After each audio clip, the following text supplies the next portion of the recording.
Hello students, welcome to वायु learning.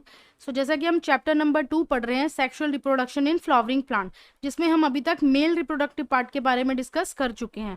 आज शुरू करेंगे फीमेल रिप्रोडक्टिव पार्ट, जिसमें हमने 3 चीज़ें पढ़नी है। पहला हम पिस्टल, जिसको हम कार्पल भी बोलते हैं, वो पढ़ेंगे। मेगास्पोरेंजियम क्या होता है वो देखेंगे, जिसमें हम मेगास्पोरोजेनेसिस पढ़ेंगे। और फिर एम्ब्रियोसैक के अंदर क्या क्या चीज़ें प्रेजेंट होती है वो देखेंगे। ठीक है, तो स्टार्ट करते हैं हम पिस्टल से। तो सबसे पहले हम बात करेंगे पिस्टल के स्ट्रक्चर के बारे में।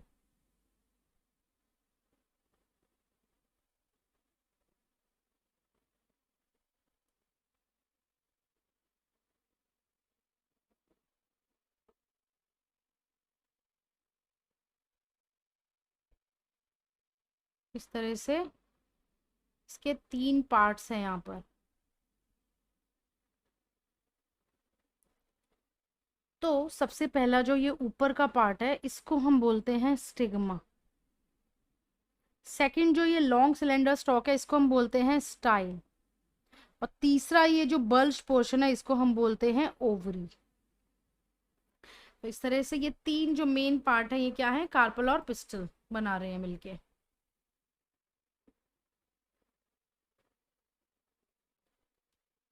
अब यहाँ पर हमें क्या देखना है कि जो ये ओवरी है, इसके अंदर यहाँ पर एक कैविटी प्रेजेंट होती है, जिसको हम बोलते हैं ओवरियन कैविटी।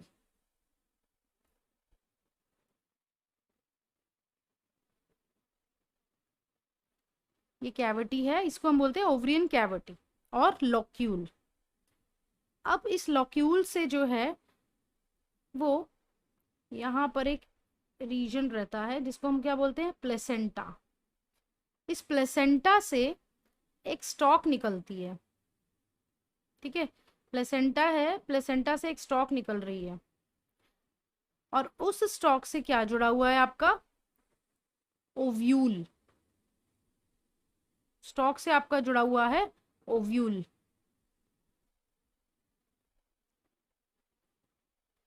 ठीक है, तो यहाँ पर क्या है, ये आपका जो है लॉक्यूल है। ये जो है ये लॉक्यूल है। ये जो आपको ग्रीन कलर का पोर्शन दिख रहा है, ये है आपका प्लेसेंटा।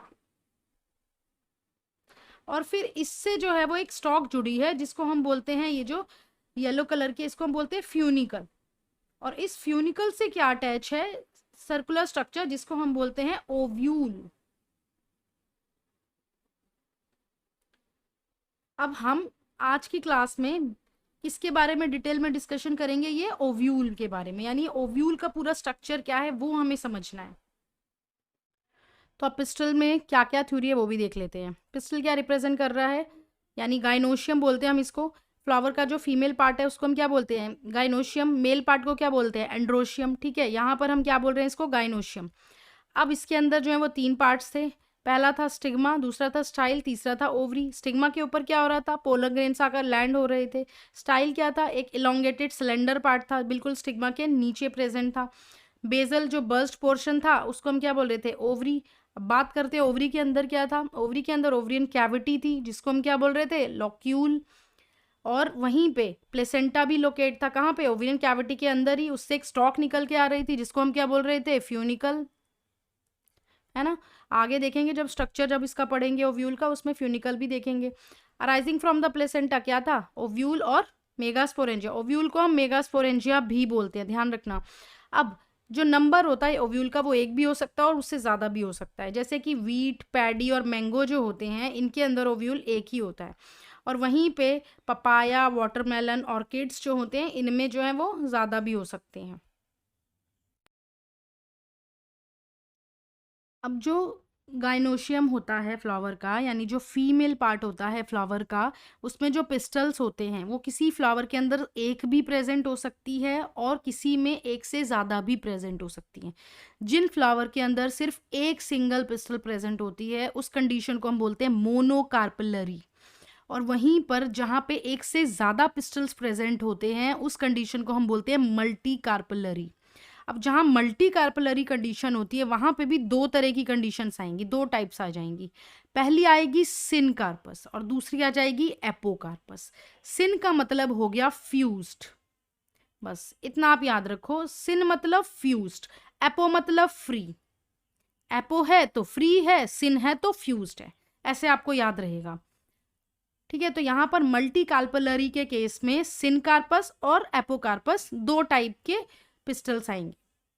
अब इसके हम एग्जाम्पल भी देखेंगे।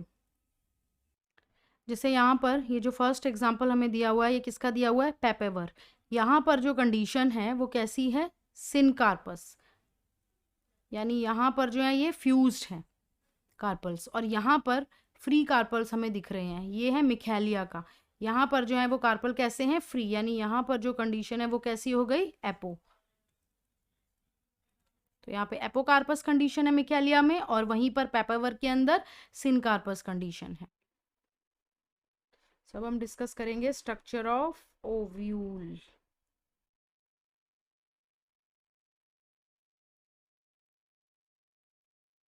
यहाँ पर ओव्यूल के स्ट्रक्चर में भी कुछ लेयर्स प्रेजेंट होंगी।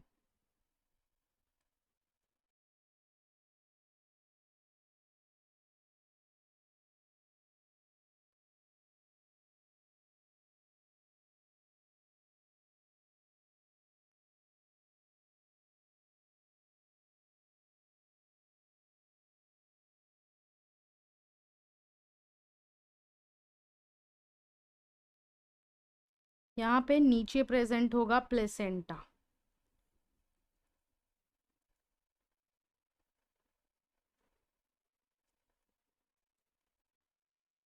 तो अब देखते हैं इसकी लेबलिंग। सबसे पहले ये वाला जो एंड है इसको हम बोलते हैं चलाजा, और यहाँ पर इस तरह से ये जो ओपन स्पेस दिख रहा है इसको बोलेंगे माइक्रोपाइल। ये वाली जो लेयर है इसको बोल रहे हैं आउटर इंटेगुमेंट, आउटर कवरिंग को बोलते हैं आउटर इंटेगुमेंट। और ये वाली जो है इसको बोलेंगे इनर, इनर इंटेगुमेंट।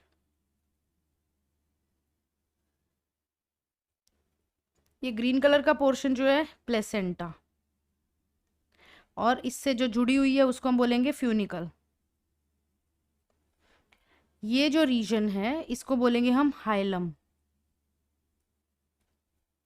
और ये जो ब्लू कलर का एरिया है इसको हम बोलेंगे न्यूसिलस।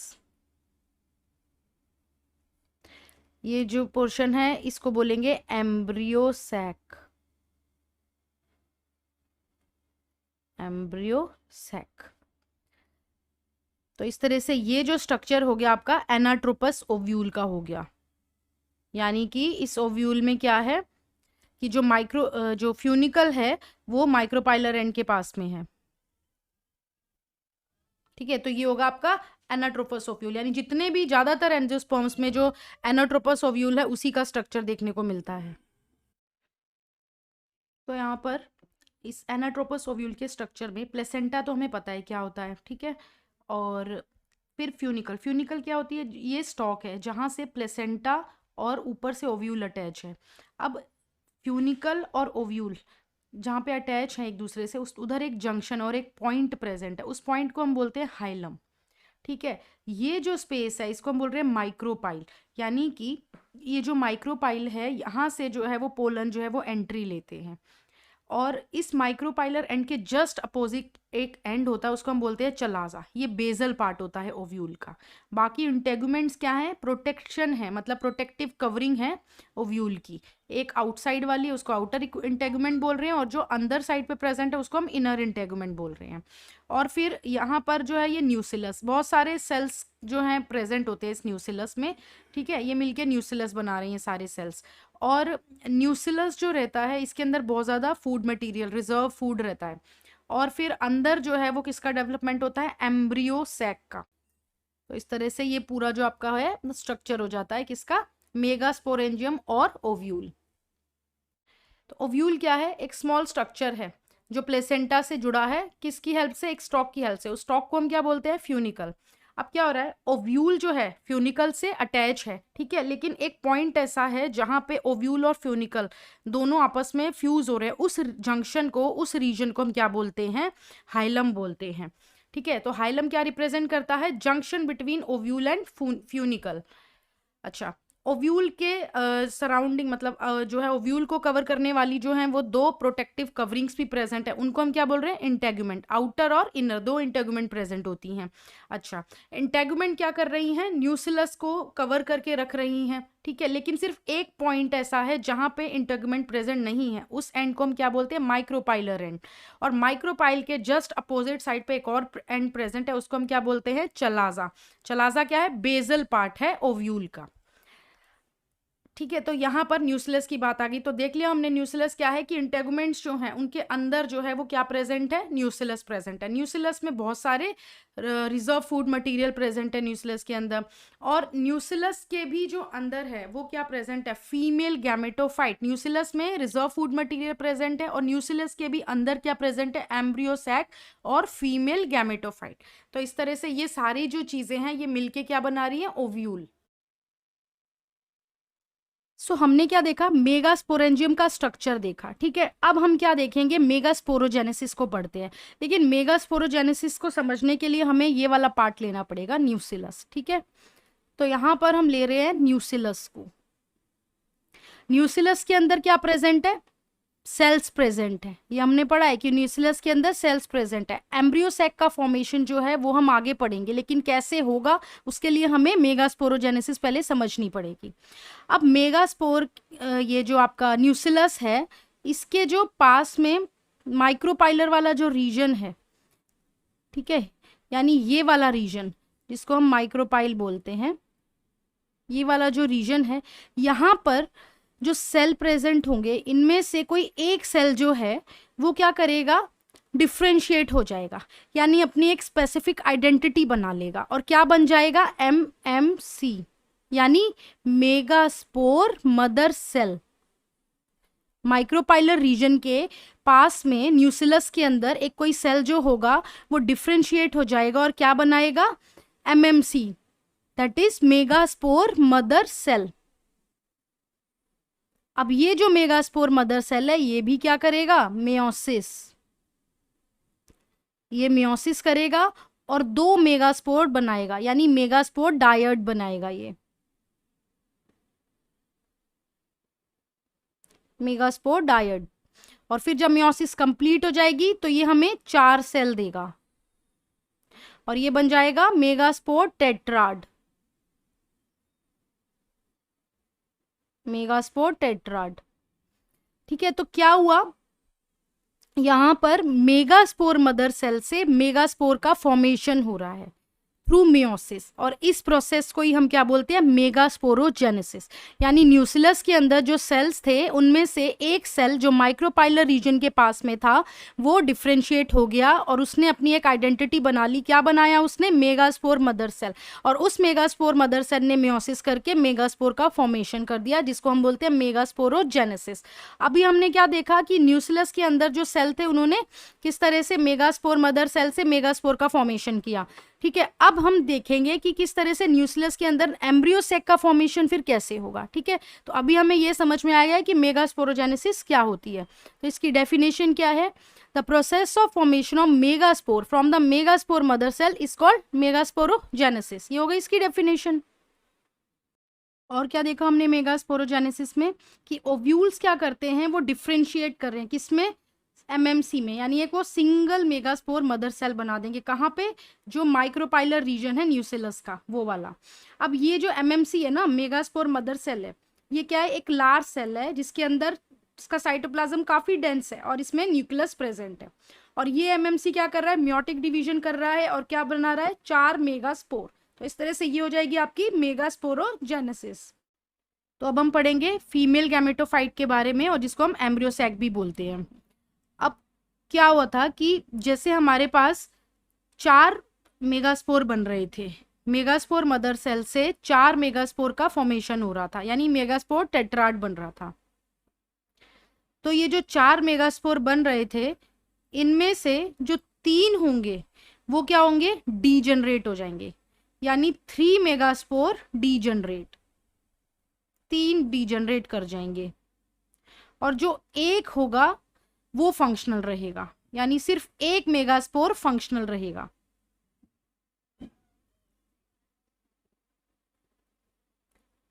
अब ये जो फंक्शनल मेगास्पोर है, ये एक फंक्शनल मेगास्पोर है, 3 डीजनरेट कर गए। अब ये जो एक फंक्शनल मेगास्पोर है, इसमें क्या होगी, माइटोसिस, इसमें होगी माइटोसिस, और इसका ये जो न्यूक्लियस है ये डिवाइड करेगा और 2 में कन्वर्ट हो जाएगा, यानी ये दोनों न्यूक्लियस फिर अपोजिट पोल्स पे मूव कर जाएंगे। इस तरह से फिर से माइटोसिस होगी और 2 से 4 सेल बनेंगे। ठीक है, 2 से 4 बन जाएंगे और फिर से माइटोसिस होगी तो हमारे पास 8 न्यूक्लियेट स्टेज आ जाएगी।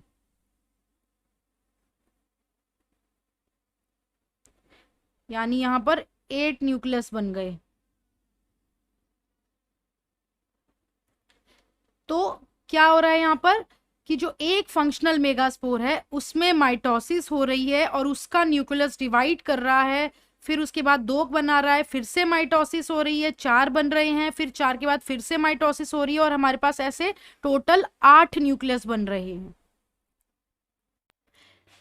अब यहां पर जब 8 न्यूक्लियेट स्टेज बन गई,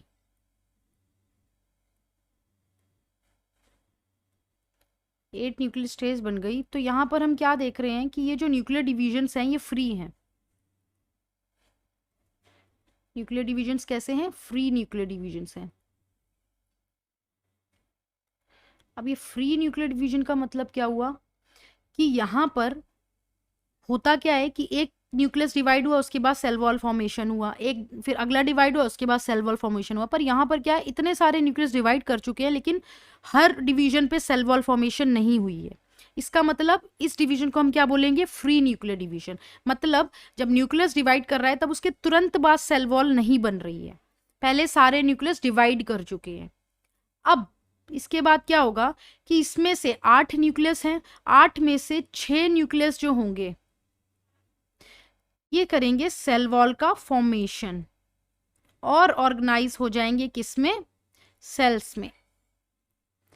और एक चीज होगी, जो बाकी के 2 न्यूक्लियाई हैं उनका क्या होगा, वो फॉर्म करेंगे पोलर न्यूक्लियाई। ये क्या फॉर्म करेंगे, पोलर न्यूक्लियाई। और ये किस में अरेंज होंगे, सेंट्रल सेल में। ठीक है, तो 8 न्यूक्लियस थे, 8 में से 6 जो थे उन्होंने सेल वॉल का फॉर्मेशन किया और सेल्स में ऑर्गेनाइज हो गए। बाकी के जो 2 न्यूक्लियाई थे उनको हमने क्या बोला, पोलर न्यूक्लियाई, और वो कहां पे प्रेजेंट हो गए, सेंट्रल सेल में। तो अब ये जो 8 न्यूक्लियेट स्टेज थी, यहां से क्या हो गया, एम्ब्रियोसैक का फॉर्मेशन, यानी हमें मिल गया एक एम्ब्रियोसैक। अब इस एम्ब्रियोसैक के अंदर हमने क्या देखा था कि 6 न्यूक्लियाई मिलके क्या कर रहे हैं, सेल्स बना रहे हैं।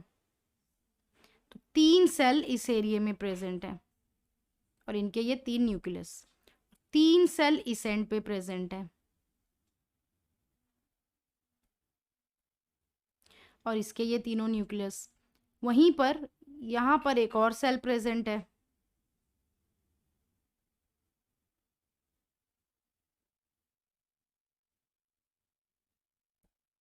और इसके अंदर, इस सेल के अंदर 2 न्यूक्लियाई प्रेजेंट है। तो यहां पर हम क्या देख रहे हैं कि हमारे पास यहां पर 3 सेल हैं, यानी 6 न्यूक्लियाई इधर आ गए और 6 न्यूक्लियाई इधर आ गए, तो ये 3 सेल हो गए, 6 सेल तो ये आ गए, और एक आ गया हमारा 7th सेल, यानी ये वाला। इस सेल को हम क्या बोल रहे हैं, सेंट्रल सेल। और ये जो तीनों सेल हैं इनको हम बोलते हैं एंटीपोडल सेल, एंटीपोडल सेल्स। ये जो सेल हैं, ये 2 जो सेल हैं इनको हम क्या बोल रहे हैं, ये 2 जो हैं इनको हम सिनर्जिड्स बोलते हैं। ठीक है, सिनर्जिड्स, 2 सिनर्जिड्स हैं ये। और ये एक जो प्रेजेंट है इसको हम बोल रहे हैं एग सेल। अब 2 सिनर्जिड और एग सेल मिलके क्या बना रहे हैं, एग अपरेटस। और वहीं पर यहां हमारे पास ये जो सिनर्जिड्स हैं, यहां पर कुछ स्ट्रक्चर्स प्रेजेंट है, ऐसे ग्रीन कलर के स्ट्रक्चर्स। ये जो ग्रीन कलर के स्ट्रक्चर्स हैं इनको हम क्या बोल रहे हैं, इनको हम बोल रहे हैं, ये जो ग्रीन कलर के स्ट्रक्चर्स हैं इनको हम बोल रहे हैं फिलीफॉर्म अपरेटस, फिलीफॉर्म अपरेटस। ठीक है, इसका क्या काम होगा कि जब पोलन ट्यूब होगी उनको ये गाइड करेगा एंट्री देने के लिए। ठीक है, सिनर्जिड्स में जाने के लिए फिलीफॉर्म अपरेटस जो हैं ये पोलन ट्यूब को गाइड करेंगे। और ये जो दो आ गए ये आपका दो पोलर न्यूक्लियाई आ गए, इनको हम क्या बोल रहे हैं, टू पोलर न्यूक्लियाई। ठीक है, तो इस तरह से, और ये वाला जो एंड है इसको हम क्या बोल रहे हैं, चलाजल एंड। और ये वाला जो एंड है इसको हम क्या बोल रहे हैं, माइक्रोपाइलर एंड। तो इस तरह से हम क्या देख रहे हैं कि एक एम्ब्रियो सैक के अंदर 8 न्यूक्लियस प्लस 7 सेल होते हैं। 8 न्यूक्लियस कैसे, 1 2 3 4 5 6। ठीक है, 6 न्यूक्लियस ये हो गए और एक और दो हमारे पास ये हो गए, तो 8 न्यूक्लियस हो गए, प्लस सेल 7 है, 1 2 3, 3 सेल ये और ये 3 सेल, और ये पूरा एक जो सेंट्रल सेल में ये दोनों पोलर न्यूक्लियर रेंज है ये हो गया 7th सेल।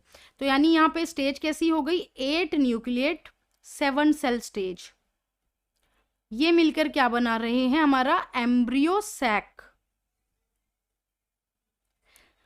और दूसरी चीज क्या ध्यान रखनी है कि माइक्रोपाइलर एंड पे हमारा एग अपरेटस सिचुएट होता है, यानी एग अपरेटस कहाँ प्रेजेंट होगा, माइक्रोपाइलर एंड पे। वहीं पर एंटीपोडल सेल्स कहाँ पे प्रेजेंट होते हैं, चलाजल एंड पे। तो इस तरह से एंटीपोडल सेल्स एग अपरेटस के अंदर एग सेल और 2 सिनर्जिड्स, और सेंट्रल सेल में 2 पोलर न्यूक्लियाई, ये मिलके क्या बना रहे हैं, एम्ब्रियो सैक बना रहे हैं। तो आपको ये सब ध्यान रखना है कि कितने सेल हैं, कितने न्यूक्लियस हैं, कौन सा सेल किस एंड पे प्रेजेंट है, और फिलीफॉर्म अपरेटस का क्या फंक्शन है। तो अब इसकी फिगर भी देख लेते हैं जो आपकी बुक में दी हुई है। देखो, मेगास्पोरोजेनेसिस हमने देखा, क्या हुआ कि न्यूसिलस में सेल्स प्रेजेंट थे, उनमें से एक सेल जो माइक्रोपाइलर एंड की तरफ था वो क्या हुआ, बड़ा हो गया, बिगर हो गया, यानी वो डिफ्रेंशिएट हो गया और उसने क्या बना दिया, megaspore mother cell, that is MMC, right. अब यहाँ पर इसमें इस मेगास्पोर मदर सेल में हो गई मेयोसिस और हमें क्या मिल गए, मेगास्पोर डायड मिल गया। फिर उसके बाद हमें क्या मिला, मेगास्पोर टेट्राड। इस तरह से क्या हुआ, मेगास्पोरोजेनेसिस हो गई थी। यहां तक बात समझ में आ गई थी। अब उसके बाद ये जो मेगास्पोर टेट्राड था इसमें से 3 सेल जो थे वो डीजनरेट हो गए और सिर्फ एक सेल बचा। उस एक सेल ने क्या किया, माइटोसिस करके न्यूक्लियस डिवाइड करना स्टार्ट कर दिए।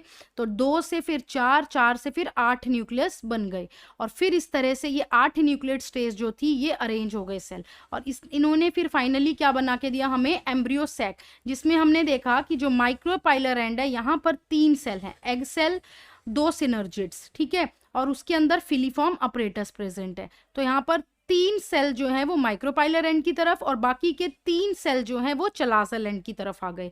और बीच में जो सेंट्रल सेल था यहाँ पर बन गए 2 पोलर न्यूक्लियाई, ठीक है, तो यहाँ पर पोलर न्यूक्लियाई प्रेजेंट हो गए। तो इस तरह से क्या हुआ, एम्ब्रियो सैक का फॉर्मेशन हो गया। तो फीमेल गैमेटोफाइट और एम्ब्रियो सैक की थ्योरी भी देख लेते हैं। ज़्यादातर फ्लावरिंग प्लांट्स जो होते हैं उसमें एक ही मेगास्पोर फंक्शनल होता है और बाकी 3 जो हैं वो डीजनरेट हो जाते हैं। ये बात हमने पढ़ ली थी कि 4 बनेंगे megaspore, microspore mother cell, megaspore mother cell से, जिसमें से 3 डीजनरेट होंगे और एक फंक्शनल रहेगा। अब ये जो फंक्शनल वाला मेगास्पोर है यही बनाएगा क्या, एम्ब्रियो सैक। और ये जो मेथड है जिसमें एम्ब्रियो सैक का फॉर्मेशन एक सिंगल मेगास्पोर से जो हो रहा है इसको हम क्या बोलते हैं, मोनोस्पोरिक डेवलपमेंट। अब इसके फॉर्मेशन में हमने क्या देखा था कि जो न्यूक्लियस होगा फंक्शनल मेगास्पोर का वो क्या करेगा, माइटोसिस, और क्या बना देगा, 2 न्यूक्लियस। फिर 2 न्यूक्लियस जो हैं वो अपोजिट पोल पे मूव कर जाएंगे और फिर से माइटोसिस होगी तो 4 न्यूक्लियट स्टेज आएगी और फाइनली हमें मिलेगी एक 8 न्यूक्लियट स्टेज का एम्ब्रियो सैक। उसके बाद क्या हुआ था कि ये जो 8 न्यूक्लियाई बन गए इनमें से 6 जो थे इन्होंने क्या किया, सेल वॉल फॉर्मेशन किया और फिर सेल्स में ऑर्गेनाइज हो गए ये। बाकी के जो 2 न्यूक्लियाई थे इनको हमने क्या बोला था, पोलर न्यूक्लियाई, ठीक है, ये कहाँ पे प्रेजेंट थे, सेंट्रल सेल में। अब जो 3 सेल्स थे ये आपस में एक ग्रुप बना ले रहे हैं, कहाँ पे, माइक्रोपाइलर एंड की तरफ की हम बात करें। माइक्रोपाइलर एंड पे जो 3 सेल्स थे इन्होंने क्या बनाया, एग अपरेटस। अब ये जो एग अपरेटस थी इनमें क्या थे, 2 सिनर्जिड्स थे और एक एग सेल था। अब ये जो सिनर्जिड्स थे, इनके अंदर कुछ स्पेशल थिकनिंग्स थी जो माइक्रोपाइलट टिप पे अरेंज थी, जिनको हमने क्या बोला, फिलीफॉर्म अपरेटस।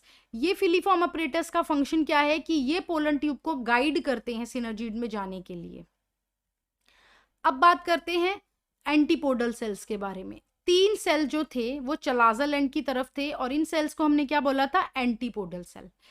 एक जो लार्ज सेंट्रल सेल था, इसमें क्या प्रेजेंट थे, 2 पोलर न्यूक्लियाई प्रेजेंट थे। तो अगर हम एक बात करें एम्ब्रियो सैक ऑफ एंजियोस्पर्म, तो उसमें जब वो पूरी तरह से मैच्योर हो जाएगा तो हमें उसमें क्या मिलेगा, 8 न्यूक्लिएट और 7 सेल मिलेंगे। वो हमने देख लिया कि 7 सेल कैसे थे और 8 न्यूक्लियस कैसे थे, ठीक है। तो ये आप ध्यान रखना कि 8 न्यूक्लियस होते हैं और 7 सेल होते हैं।